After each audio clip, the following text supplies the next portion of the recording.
orientar, capacitar e compartilhar as boas novas do reino de Deus são coisas indispensáveis. Nossa cidade precisa e carece de igrejas que tenham identidades focadas e firmadas na palavra de Deus.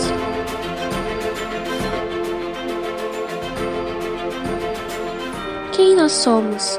O que faz a comunidade na qual você se reúne? Qual o foco, visão, expectativas e esperança que essa comunidade tem?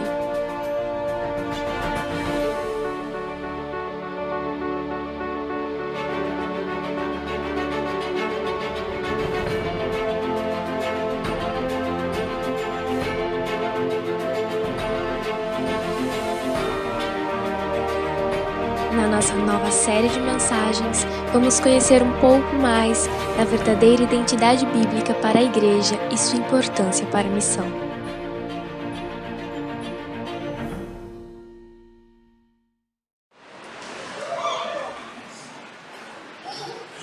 Boa noite a todos. Mais uma vez, sejam todos bem-vindos a esse local, a esse grupo de pessoas. Assim como o Samuel disse, você não está aqui por acaso essa noite. Eu espero que a palavra ministre ao seu coração. Hoje nós estamos iniciando uma nova série chamada Identidade. Quem nós somos como igreja? Quem nós somos como comunidade local? A palavra identidade, ela tem como significado no dicionário, ela dá a ideia de características próprias de uma pessoa ou por meio de algo que cada um de nós pode distinguir ou entender ou contemplar e saber mais sobre um tipo de pessoa que convive ao nosso redor ou que a gente compartilha mais próximo dentro do nosso lar ou dentro da nossa casa. Todos nós temos uma identidade que nos descreve. Você tem uma identidade, eu tenho uma identidade. Tudo isso nos ajuda a nos descrever diante da sociedade na qual eu vivo, na qual você vive. Mas uma coisa importante nós começarmos a entendermos é que toda identidade ela foi criada por Deus. Não só criada por Deus, mas criada para a glória de Deus. E é interessante que a igreja na qual o Senhor criou também tem uma identidade. A igreja também, ela foi criada numa identidade na qual Deus a estabeleceu através da sua palavra. Mas quando a gente olha para os locais onde as pessoas se reúnem para cultuar ao Senhor, nós sabemos que várias igrejas, vários grupos de pessoas, eles se diferem, talvez na maneira de fazer, talvez na maneira de lidar com algumas coisas, talvez na estética, de várias formas e de várias características que fazem parte ali da sua identidade. Muitas igrejas sabem qual é a sua identidade, outras não sabem, mas de alguma forma, sem saber qual é a identidade, ou sem assumir uma identidade, eles vivem uma identidade, mesmo não querendo assumir que a tenham. Por quê? Porque a maneira de se fazer e de se comportar como grupo demonstra o quê? Um certo tipo de identidade. Mas por que falar sobre identidade? Por que conversarmos sobre identidade? Por que refletirmos sobre identidade? Eu não sei se você sabe, mas existe um alto índice onde as pessoas elas falsificam a sua própria identidade.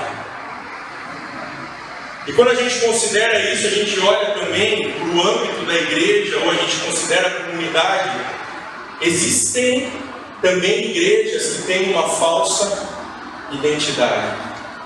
Igrejas que vivem com uma falsa identidade, onde as pessoas entram, convivem, e muitas das características, muito dessa identidade assumida, não está alinhada com a palavra.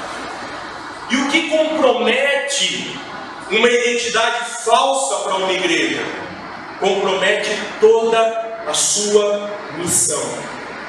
Toda a sua missão como igreja, ela pode ser deturpada se a identidade da comunidade, ela não é uma identidade correta, bíblica, sólida e fundamentada.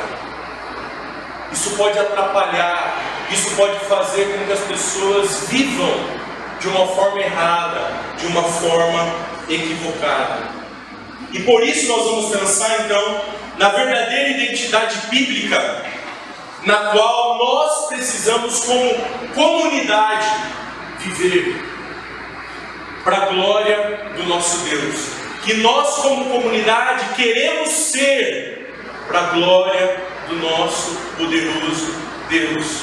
Para que aqueles que nos cercam, quando nós falarmos sobre o local no qual você se reúne, sobre as pessoas que você convive, para você falar da identidade da sua comunidade local.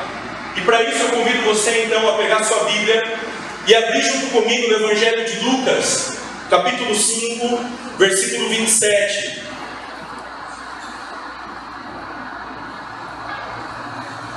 Evangelho de Lucas, capítulo 5, versículo 27.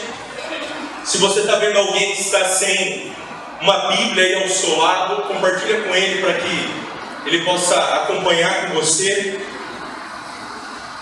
essa pequena história desse personagem muito conhecido chamado Jesus.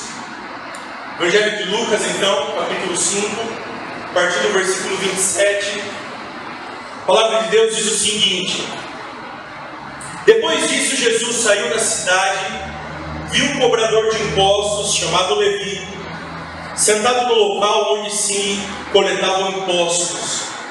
Siga-me, disse-lhe Jesus. E Levi se levantou, deixou tudo e o seguiu. Mais tarde, Levi ofereceu um banquete em sua casa e em honra de Jesus. Muitos cobradores de impostos e outros convidados comeram com eles. Mas os fariseus e mestres da lei se queixaram aos discípulos: por que vocês comem e bebem com cobradores de impostos e pecadores? Jesus lhes respondeu: as pessoas saudáveis não precisam de médico, mas sim os doentes.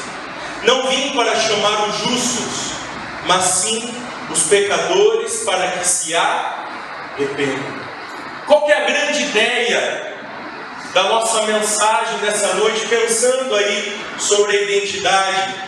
É que uma igreja com uma identidade bíblica, ela conecta pessoas a Deus através da graça divina.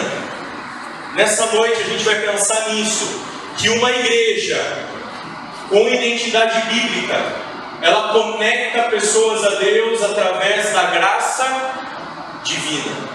Juntos nós vamos refletir e pensar nisso então nessa noite. Mas vamos pensar um pouquinho no contexto aí dessa história tão importante e tão significativa aí nos evangelhos. A primeira coisa, enquanto Jesus talvez saía aí da casa de Pedro, em que o paralítico foi curado, depois de alguns amigos descerem ele através do teto ali da casa, passando pelo lago de Genezaré, ele viu um coletor de impostos sentado na coletoria. O nome desse homem é Levi. E Levi, ele é o autor do Evangelho de Mateus. O primeiro evangelho que você tem na sua Bíblia é desse homem, Levi. Posteriormente ele vai ser chamado então de Mateus. Então esse é o autor do Evangelho segundo Mateus. Uma outra coisa importante: Jesus ele gera escândalo e revolta, pois ele convive e chama ao discipulado marginais e a ralé da sociedade da época. Jesus está entrando num embate com os religiosos, com os fariseus, com os mestres da lei. Por quê? Porque ele está chamando as pessoas rejeitadas pela sociedade, rejeitadas pela religião. Uma outra coisa importante, Levi era um funcionário do governo incumbido de cobrar tributos. Aqui é importante a gente destacar que é bem provável que Levi ele era envolvido com crimes de extorsão, corrupção e coação. Não há de nos chocar quando a gente entende isso, quando Jesus então chama também o baixinho chamado Zaqueu. Acontece a mesma coisa. E Zaqueu não era só um cobrador, ele era chefe dos cobradores de impostos. E eles estavam envolvidos, talvez em crimes como este.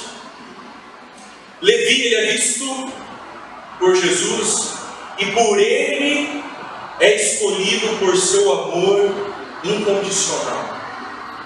Amor esse que acabamos de cantar, que diz que passa por onde? Pela cruz do Senhor Jesus Cristo.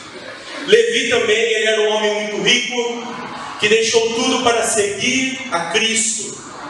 E Levi também promove uma festa para seus amigos, um grande banquete em sua casa, como despedida para seus colegas, mas também em honra ao Senhor, como o próprio texto diz.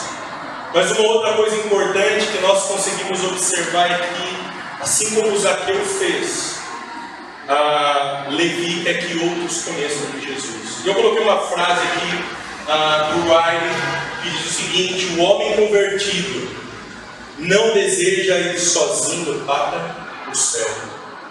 O homem convertido não deseja ir sozinho para o céu.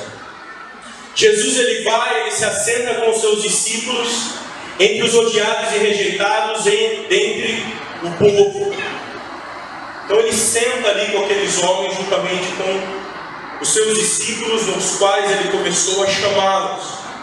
E uma outra questão importante é que reunir-se para ter comunhão à mesa com coletores de impostos e pessoas afundadas em vícios era considerado uma contaminação cultural. Então Jesus ele está nesse contexto onde havia muito questionamento, onde os religiosos o confrontavam e confrontaram Jesus durante todo o seu ministério, onde as pessoas se questionavam: quem é esse que diz que é um profeta, mas se assenta com pecadores? Quem é este homem que diz ser o Messias, mas que recebe à mesa os piores, a ralé da sociedade? E ainda dizem que eles não são considerados dignos, porque qualquer envolvimento com eles atrai ou os envolve em contaminação cultural. Mas o que é a cultura? O que é essa questão cultural na qual os fariseus questionam e as pessoas da época também questionavam? Tem um missionário muito conhecido inglês chamado Newbigin. Em um dos seus livros ele tenta definir um pouquinho sobre a questão do que é cultura. Newbigin foi missionário por muito tempo longe do seu país. E ele é reconhecido também como um excelente antropólogo. E ele vai afirmar o seguinte: a palavra cultura tem que ser entendida como a soma total de maneiras de viver desenvolvidas pelos seres humanos que são transmitidas de geração em geração. No centro da cultura está a língua.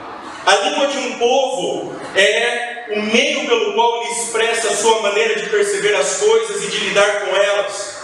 Ao redor desse centro temos as artes visuais e a música desse povo, suas tecnologias, suas leis e sua organização social e política. Também precisamos incluir como cultura e como fundamental para qualquer cultura um conjunto de crenças. experiências e práticas que sirvam para entender e expressar a natureza essencial das coisas, que é o que rege e dá sentido à vida, e que no final das contas exige a nossa lealdade. Obviamente, estou me referindo à religião. Por isso, a religião, e incluindo a cristã, ela é uma parte da cultura. Todos nós estamos envolvidos na cultura.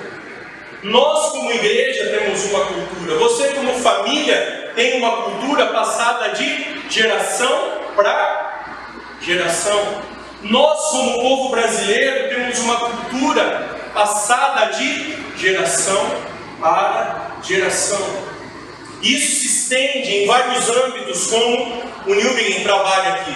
Mas uma coisa é certa que nós precisamos nos atentar. A primeira coisa, como cristão, nós vivemos numa era do pluralismo. Ou seja, existe uma variedade cultural que eu e você vivemos e estamos inseridos. E isso precisa fazer com que nós entendamos essa variedade cultural quando? Todos os dias. Todos os dias nós estamos envolvidos na cultura e precisamos entender a cultura. Uma outra coisa importante, a cultura ela se manifesta na mídia, na tecnologia, na moda, nos rituais, na adoração, no academicismo, nos símbolos, no estilo de vida e nas práticas da rotina diária. E isso vai se estender até a sua família. Isso se estende à minha família. E uma última coisa é que nós, como cristãos, precisamos compreender a cultura em que vivemos e a cultura, então, das pessoas que nos cercam. Para nós que somos filhos de Deus, por que precisamos nos ater a isso? Por que precisamos entender isso? Por que a gente está valorizando tanto isso nesse exato momento no qual a gente está refletindo sobre o chamado desse homem Levi? Porque Jesus está falando sobre isso. Porque Jesus está falando sobre a verdadeira identidade que o discípulo precisa ter e que vai se estender à igreja local. E que vai fazer parte da minha identidade como igreja, como comunidade, como povo do Senhor.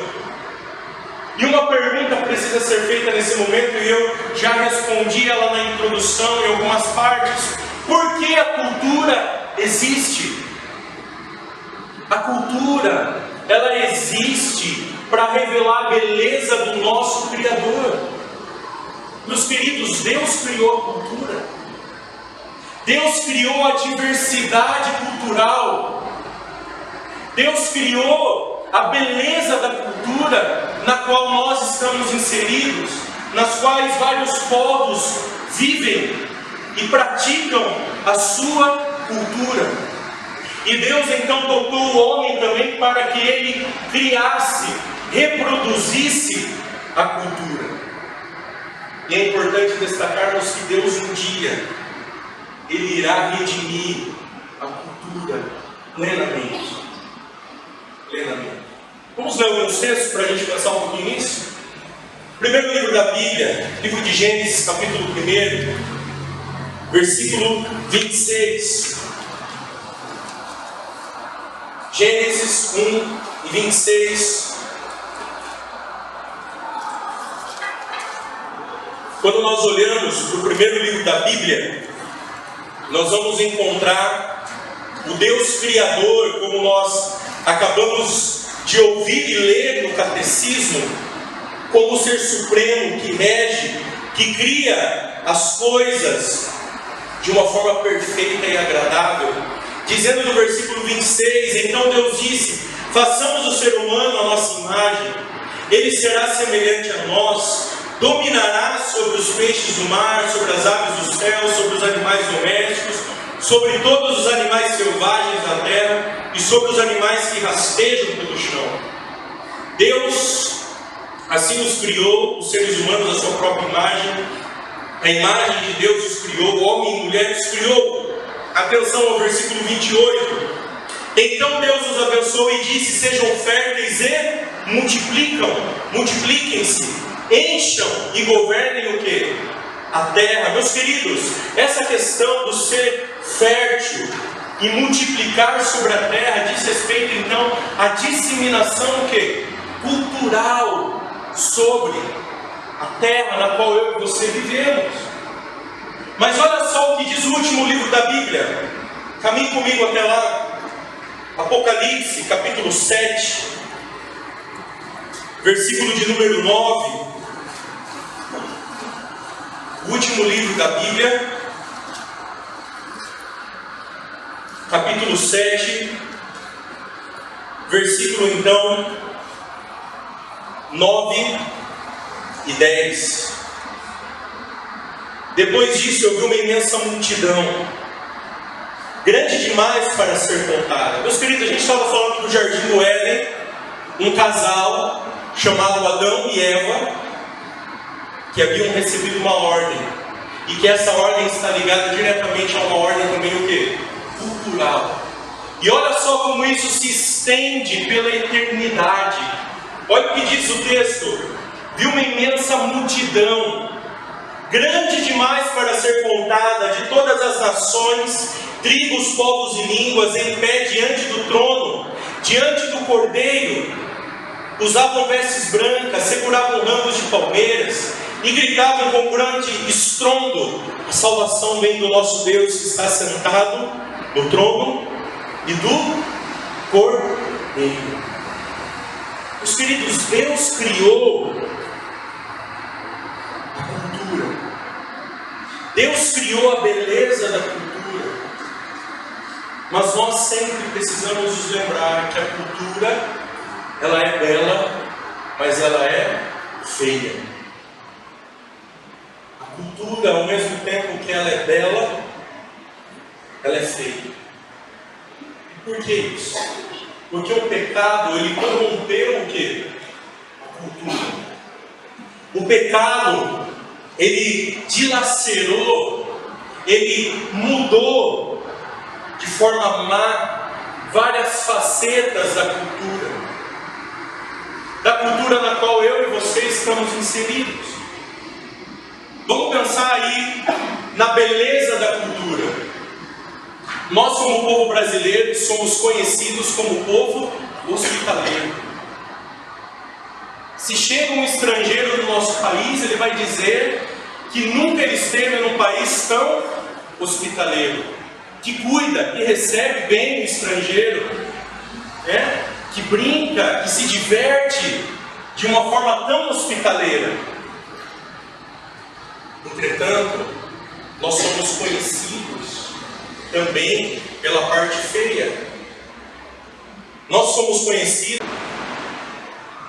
o povo do jeitinho, que dá jeito para tudo, que quer tomar vantagem em tudo. Nós somos conhecidos dessa forma. Está vendo a beleza da cultura? Mas também, enquanto ela é feia, a gente está falando de uma área de pontualidade. Mas quando nós olhamos então para a Bíblia, nós entendemos então por que ela é bela e por que ela é feia. E essa mentalidade na qual a gente está pensando então, cultural, quando nós olhamos novamente para o texto, nós vamos entender que aqueles homens religiosos, o que eles estavam fazendo com a cultura e com as outras pessoas que viviam ao seu redor, da forma como eles se relacionavam, se vestiam, falavam, eles faziam o quê? Rejeitavam. Criavam o quê? Barreiras para que impedissem então esse relacionamento no qual Deus esperava que aqueles homens vivessem. Mas o que acontece também é que a igreja, ela não somente está inserida também nessa diversidade cultural, como ela faz cultura também. O que tem acontecido é que muitas vezes, diante de algumas posturas, diante de como a sociedade nos olha, diante da maneira como nos comportamos, às vezes mais afastamos do que edificamos. existem comunidades que mais desconectam pessoas de Deus do que as conectam diante do Todo-Poderoso. Eu não sei como você vive essa identidade na qual nós estamos considerando nessa noite, e como a sociedade te vê. Como a sociedade vê você como um vizinho? Como a sociedade te vê você como o pai da sua família? Como a sociedade vê você como mãe? Você como filho, você como aluno, você como acadêmico? Como a sociedade nos vê? Porque essa identidade vai fazer com que as pessoas se aproximem de nós, ou vai fazer com que as pessoas se afastem de nós. E quando nós observamos então essa passagem, olhamos para as pessoas mais entendidas da época sobre o que? A palavra de Deus. O que eles estavam fazendo? Afastando as pessoas de Deus, afastando as pessoas de terem um relacionamento sincero e genuíno com Deus. Eu trouxe o versículo aqui, de número 30, na qual existe essa pergunta aqui dos fariseus e mestres. Tentei trazer um pouquinho mais perto de nós. Talvez como seria essa pergunta? Um pouquinho mais próximo de nós, dos nossos dias. Que exemplo vocês estão dando?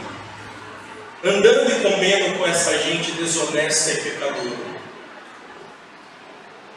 Que exemplo você dá andando com essas pessoas pecadoras e desonestas? Meus queridos, nós vamos pensar um pouquinho e considerar agora que existe um contraste aqui. Existe uma maneira, uma identidade na qual os fariseus e mestres da lei e várias pessoas entendiam como correto e certo, e viviam e praticavam. E existe uma outra maneira na qual Jesus está expondo, dizendo: olha, isso aqui é mais perfeito. Isso aqui é belo. Isso aqui é o que Deus espera de vocês como discípulos. Jesus, ele está então apresentando a nós, através da sua palavra, através aqui dessa narrativa na qual Lucas deixa para nós, um contraste. E a gente vai pensar nesse contraste nesse momento, olhando então para esse texto. Voltem os olhos novamente comigo no versículo 29. Mais tarde, Levi ofereceu um banquete em sua casa em honra de Jesus.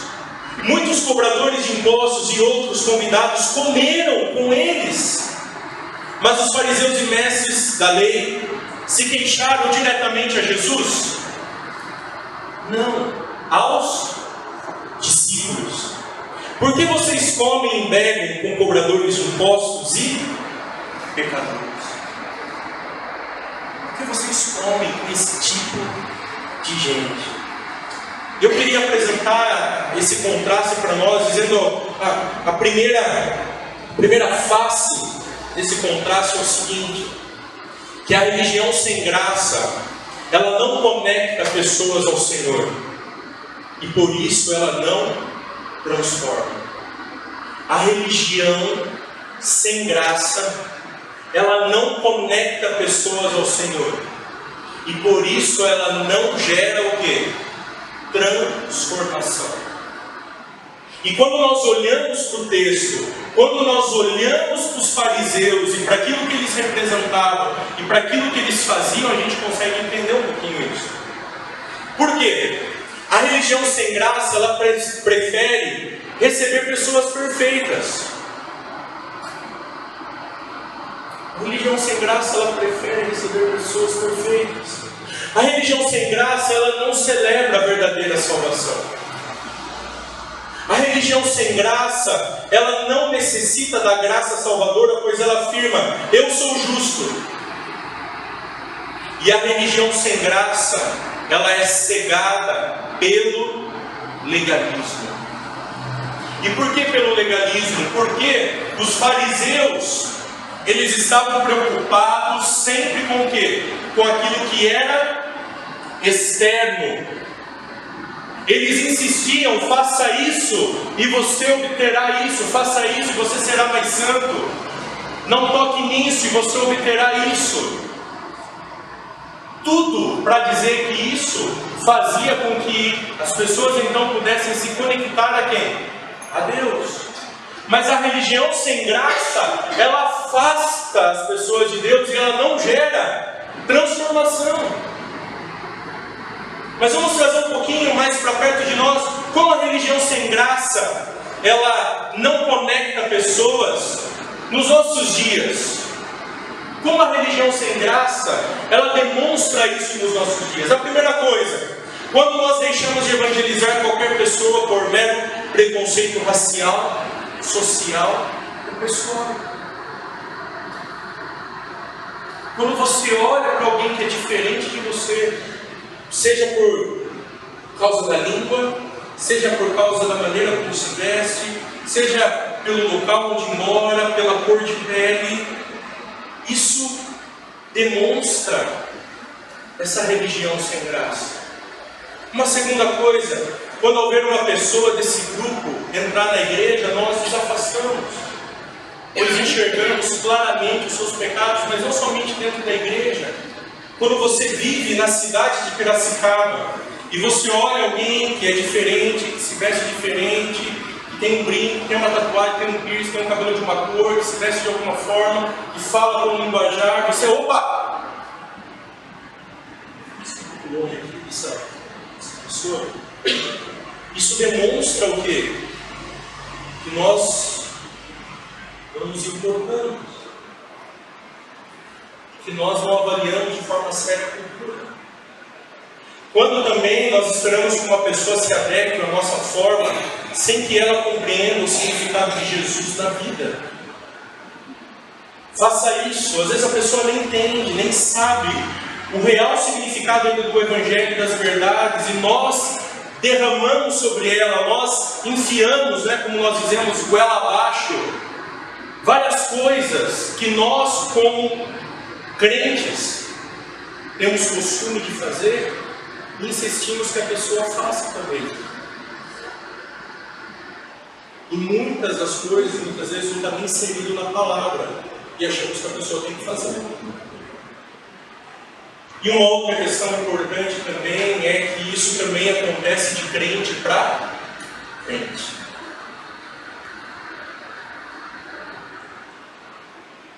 Às vezes, quando o irmão peca, e a gente deixa ele de lado, e a gente sabe do pecado, passa longe, não cumprimenta, não fala. Às vezes, aquela irmã que acabou de se converter, que não cresceu num lar evangélico, que não teve uma mãe cristã, que não teve princípios que conduziam na palavra, e aí de repente ela chega na igreja, mostrando algumas partes do corpo, e quando de repente nós poderíamos o quê? Instruí-la, nós falamos sem instruir, falamos mal, nos afastamos, falamos entre os outros. Isso demonstra o quê? Demonstra essa apatia da qual a religião faz em nós, e faz com que nós então observemos e questionemos: será que a religião se faz presente nos nossos dias? Será que a religião faz parte da minha vida e da sua vida em algum aspecto? Porque a gente está olhando para essa história e a gente está entendendo que a religião sem graça, ela não aproxima ninguém de Deus. Ela afasta e ela não gera consolação. Mas existe então a outra faceta desse contraste no qual nós encontramos aqui nessa bela história. E quando nós olhamos o versículo de número 31, o texto diz o seguinte: Jesus lhes respondeu. Jesus ouve ali aqueles homens tentando enganar com uma pergunta meio capciosa, tentar lhe passar a perna nos discípulos. Jesus entra na conversa. Jesus fala: presta atenção no que eu vou falar para vocês agora. E Jesus então ele faz o que? Uma pergunta. Jesus faz uma pergunta como uma afirmação, questionando, dizendo: olha, quem é saudável ou quem é doente precisa do quê? De um médico. Quem precisa de um médico? Uma pessoa forte, com vitalidade, ou uma pessoa fraca, sem vitalidade? Quem precisa de um médico? E é lógico que Jesus está falando aqui do âmbito espiritual. E Jesus diz: eu não vim para chamar os justos, mas sim pecadores, para que se arrependam. E o outro lado da moeda, o outro lado desse contraste, é que a igreja que conecta o pecador, a igreja que quer conectar esse pecador a Deus, ela faz como Jesus fez. Ela imita Jesus. E imita Jesus de que forma? Com graça. Com graça. A igreja conecta o pecador como Jesus fez, com graça. Ou a igreja precisa ter essa identidade ao falar de Jesus e ao conviver com as pessoas ao seu redor. Meus queridos, nós conseguimos observar que Jesus ele veio para proclamar a salvação a pecadores. Jesus ele veio proclamar salvação àqueles que a religião é incapaz de acolher, de conectar a Deus. Jesus ele veio restaurar os doentes. Jesus ele veio satisfazer os necessitados. E Jesus ele veio dar nova vida a quem? Aos arrependidos. E por isso ele diz: eu vim para os pecadores, para que eles se arrependam. E meus queridos, durante o ministério de Jesus, durante a jornada de Jesus aqui na terra, ele demonstrou isso quando? Sempre, em todo o tempo. Olha só, a prostituta perdoada para uma nova vida. Evangelho de João, capítulo 8, versículo 11. O cego na margem da vida, que segue então para a sua família, agora o que? Vendo. Evangelho de João 9,3. A viúva que chorava e que recebeu o que? O consolo do Senhor. Evangelho de Lucas 7,13. O paralítico levado pelos seus amigos até Jesus, que é curado e perdoado. Evangelho de Lucas, capítulo 5. Jesus em vários momentos ele demonstra isso. E meus queridos, é essa identidade firmada em Cristo que Jesus espera para a igreja local. É essa identidade que Jesus convoca os discípulos a viverem, que ele espera de mim, de você. É essa identidade que a cidade de Piracicaba precisa vir para essa igreja local. É essa identidade que o seu vizinho precisa ver em você, em mim, na sua família, aonde você estiver. Esse tipo de identidade que conecta pessoas a Deus de forma que? Graciosa. Graciosa. Quem é você? As pessoas veem isso em você. Meus queridos, uma igreja com identidade firmada em Cristo, ela é uma igreja dos discípulos de Jesus que acolhe e conecta com graça para testemunhar a transformação por meio do Evangelho. É o Evangelho que transforma, é o Evangelho que muda. Por isso Jesus está dizendo: eu não vim para chamar justos, mas sim os pecadores, para que eles se arrependam. Para que eles se arrependam. A segunda coisa, a igreja de Cristo, ela acolhe e conecta porque entende que faz parte da missão de Deus de reconciliação. 2 Coríntios, capítulo 5, nos últimos versículos, diz o seguinte: aqueles que creram no Evangelho, assim como Jesus estava reconciliando, Deus nos reconciliava. O poderoso Filho de Deus nos reconciliava com Deus, Ele agora nos deu o ministério da reconciliação, na qual nós podemos reconciliar, conectar pessoas novamente aonde? A Deus.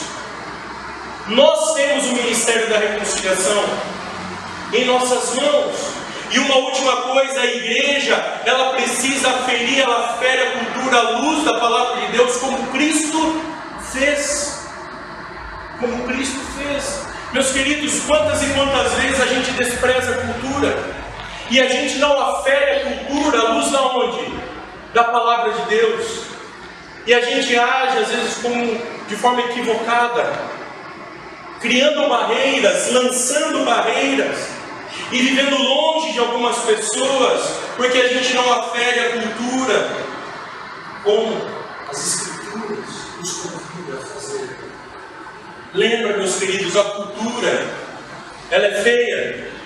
Sim, mas tem vários traços do que? A sua beleza.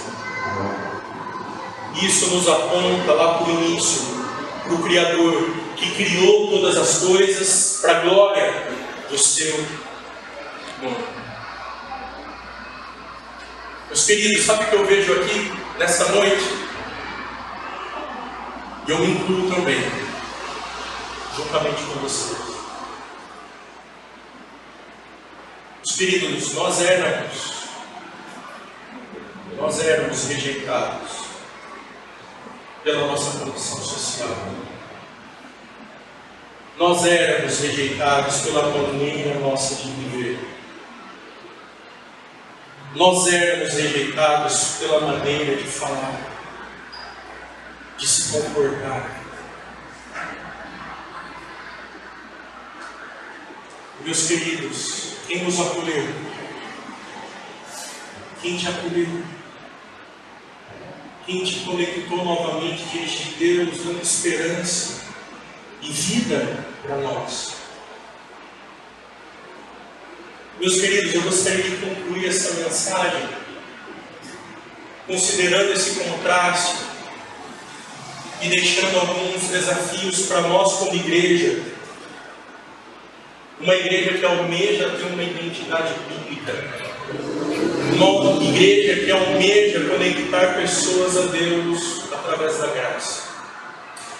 A primeira coisa, meus queridos, nós precisamos compreender que as ideias, valores e experiências de uma cultura tanto podem representar obstáculos quanto oportunidade para o Evangelho. Meu querido, não seja imediatista. Não seja precipitado. É isso que temos ouvido alguns conselhos sobre provérbios aqui. Não seja insensato. Não haja como louco, como diz Provérbios. Compreenda as ideias, os valores e as experiências de uma cultura. Podemos fazer isso diariamente. Um grupo de pessoas no ano passado fez isso numa comunidade quilombola e indígena. Vocês puderam ver e compreender as diferenças. Uma segunda coisa, receber o pecador com os braços abertos por meio da graça de Jesus diz respeito a esse desafio dessa igreja que tem essa identidade, que conecta pessoas ao Senhor através da graça. Ela recebe o pecador com braços abertos através do quê? Da graça. Da graça. Uma terceira coisa importante é que essa igreja com identidade, ela tende a consolar as dores por meio da compaixão de quem? De Jesus Cristo. Consolar através de Jesus. Aquele que é cheio de compaixão, de graça e amor. Rico em consolo. Uma quarta importante questão é que nós precisamos proporcionar um recomeço para uma vida com Jesus. Não é proporcionar um recomeço na religião. Não é proporcionar um recomeço, é proporcionar um recomeço em Cristo Jesus. E esse recomeço em Cristo Jesus passa por aquilo que Jesus afirmou àqueles homens e a todos que estavam presentes ali. Se arrependam, creiam. Eu vim buscar doentes, mas não os justos. E uma última, é compartilhar que a alegria espiritual se encontra na presença de quem? De Jesus. Meus queridos, o que Levi está fazendo?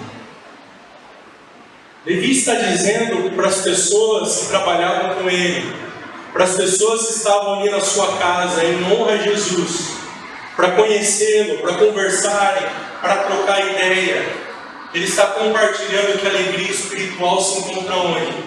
Na presença de Jesus. Levi está dizendo: o que eu provei, eu quero que vocês provem. O que eu provei, eu quero que vocês, meus amigos, vocês, meus vizinhos, você, meu amigo de trabalho, você que convive comigo, meu parente, eu quero que você saiba do que a presença de Jesus pode fazer no seu vida. Eu termino dizendo algumas afirmações que uma igreja com identidade bíblica, ela ministra a graça de Jesus e ela se transforma. Aliás, ela se torna transformadora aonde estiver. Uma igreja com identidade bíblica, ela ministra a graça de Jesus e ela se torna transformadora aonde estiver. Meu querido, nós precisamos nos lembrar sempre que todos nós aqui não podemos estar no local onde você convive e vive. Da mesma forma que vocês não podem estar onde eu convivo e vivo. Nós somos representantes dessa graça divina. Deus te colocou no lugar certo para servir a pessoas certas, para espalhar a graça que transforma, que muda, para apresentar o Evangelho do Reino aonde você está, aonde eu estou. Você é luzeiro aí. Eu não posso ser aí onde você está, mas você pode. E você deve ser. E esse é o convite de Jesus na sua palavra. A grande ideia que nós consideramos no começo, que uma igreja com identidade bíblica, ela faz o quê? Ela conecta pessoas a Deus através da graça divina. É isso que a gente pensou. É isso que Jesus está apresentando para Levi, para os amigos, para os discípulos e para aqueles homens que pregavam uma falsa religião, uma falsa identidade. Será que a gente pode ler junto? Vamos lá? 1, 2, 3. Uma igreja com identidade bíblica conecta pessoas a Deus através da graça divina. Mais uma vez, está bem forte para a gente gravar essa ideia. Vamos lá? Uma igreja com identidade bíblica conecta pessoas a Deus através da graça divina. Amém? Um homem chamado Eknair, missionário, plantador da primeira igreja dos irmãos da cidade de Piracicaba, certa vez afirmou o seguinte: muitos crentes fervorosos descuidam-se de cultivar um contato social e santo com os seus semelhantes. Cuidado. Às vezes a gente acha fervoroso pessoas cristãs, e aqui eu não estou duvidando de ninguém, mas cuidado, para você não se ver desconectado, agindo como religioso. Muitos fervorosos descuidam-se de cultivar um contato social e santo com seus semelhantes. Meus queridos, como que a gente pode terminar uma mensagem dessa? Dizendo amém? Ou não? Avaliando o nosso coração? Ou não? Os queridos, as pessoas nos olham e nos observam em todo o tempo. Em todo o tempo. E eu espero que, com aquilo que você observou na palavra, você possa dizer: eu quero ter essa identidade. Eu quero ser uma comunidade, ou fazer parte de uma comunidade assim. Sabe o que Jesus está fazendo comigo e com você nesse momento? Ele está te lembrando de que Ele te chamou e Ele te chama para se lembrar disso sempre, que você é digno de se assentar à mesa diante de tudo aquilo que Ele fez. Você é digno de se assentar à mesa hoje, porque Jesus quebrou com a religião, porque Jesus rompeu com a falsa religião, porque Jesus foi além da religião, dando a sua própria vida para dizer: se arrependam e creiam no Evangelho. Você acha-se digno de se assentar à mesa hoje? Você que nos visita, Jesus está dizendo para você: eu quero que você faça parte da comunidade dos discípulos que conecta pessoas a Deus através da graça. Jesus está dizendo isso para você hoje. E você tem a oportunidade de, assim como Levi foi chamado, a se arrepender dos seus pecados e a dizer sim para Jesus hoje.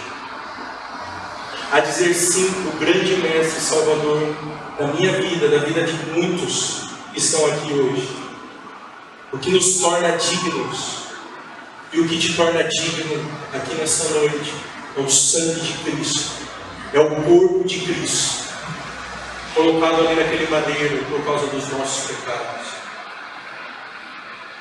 Meu querido, quando eu olho para esse momento tão sublime, para esse momento tão importante, sempre eu me vejo pensando nisso. Eu espero que você pense nisso também. A festa, domingo após domingo, ela está sempre preparada.